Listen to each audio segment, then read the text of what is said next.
New developments now about a nasty rat infestation at a Denver apartment complex. The State Department of Agriculture has now opened an investigation. It's gotten that bad. Denver 7 reporter Lance Hernandez uncovering new details. Lance, this has to do with allegations that rat bait was just tossed out onto parts of the property.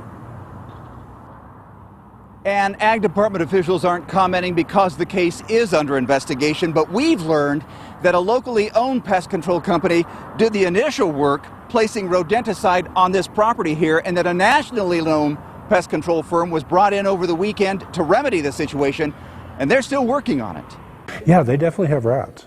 Yeah, they have a lot of juniper bushes, and juniper bushes provide very good habitats for rats. The director of vector control at Denver Environmental Health says this is the main reason rats are thriving at the breakers. There are drain holes on the bottoms of the dumpsters. And they're just an invitation for a buffet into the dumpster for a rat. Kelly says he went out to the breakers because he'd received several complaints about rat bait packets being carelessly placed on parts of the property. And they threw rat poison pellets like this all over our bushes.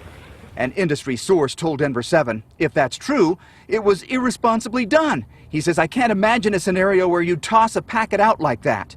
Neighborhood residents grew concerned after seeing dead rabbits and geese in addition to dead rats. They were afraid to walk their dogs. I'm afraid of him grabbing a squirrel. I'm afraid of him grabbing a rabbit. Who knows? That's been poisoned. Exactly.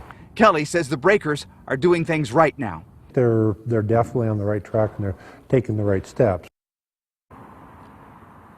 So what's Kelly's recommendations for dealing with this rat infestation? He says the number one thing, shut down the food source by closing up the holes at the bottoms of those dumpsters. And he says if they don't want to do that, then they should at least put a scrim or some kind of grid over it so that rats can't get in while the rainwater can still get out. And by the way, he says you should make sure that rats don't have access to dog food or bird feed.